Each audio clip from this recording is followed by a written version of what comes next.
mo. Gayahin niyo si ano, si... Nakaka-intimidate kasi si Bea, no?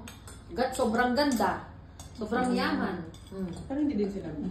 Pero kahit maging asawa kasi ni Dominic to, hindi niya kayang i-sustain yung ano niya. Oo. Pero yung siste. Masyado kasing mayaman si Bea. Parang yung lifestyle din kasi ng buhay ni Bea. Bakit yung lalaki, hindi ba mayaman yun? Jologs ba? High maintenance. High maintenance si Bea. Ano ba si Dominic tipo mo?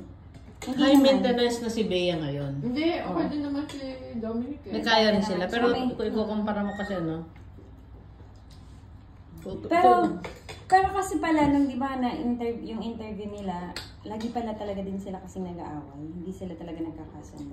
Saan mo naman nabasa yan? Sinabi ni Bea, nag-interview. Nag-interview kasi silang dalawa. Tapos nung palang nag-America sila, nagsagaran talaga sila. As in, nag-aaway sila everyday. Yeah, we-work out lang daw. Tapos sinabi ni Bea na, sabi ni Dom, kasi may mga question din eh, sinabi ni... yung interview sa vlog ni Bea. O, tapos sinabi sa interview doon na hindi daw nagpapatalo si Bea. Tapos... parang gano'n yung nangyari. Pero parang ang sinabi ni Bea, ni Dom, hindi ka kasi nagpapatalo. Sabi naman ni Bea, may point naman ako, kahit naman wala kang point. Hindi Pero kasi in general, kasi aminin natin, dapat kasi babae ang nagbibigay. Submissive. Oo. Social. Submissive. Oo, tapos sinabi nga ni Dom, ni Bea, kaya mahal na mahal kita kasi lagi mo akong pinapanalo, lagi mo akong iniintindi. Pero mali yun. Yes. Mali yun.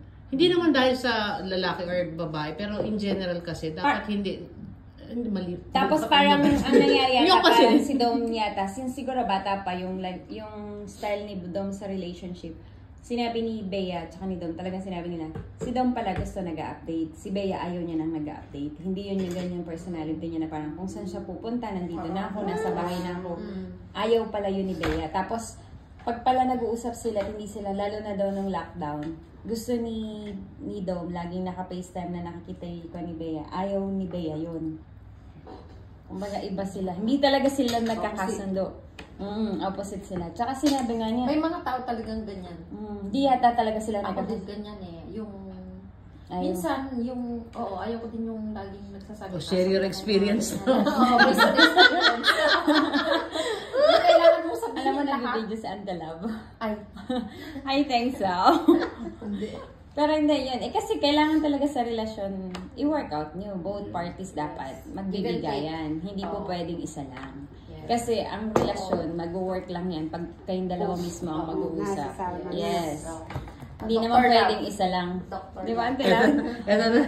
Kailan ka bibitaw? Kapag walang-wala na. Wala ka nang mabigay.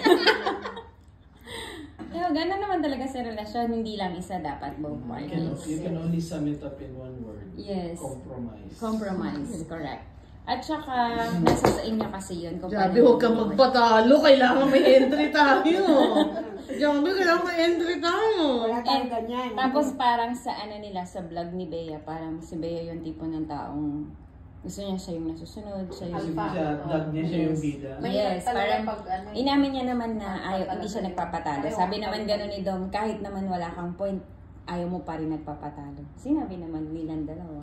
Kaya yun, mahirap din talaga sa lalaki. Lalo na kung mas mayaman ang babae, di parang ego kasi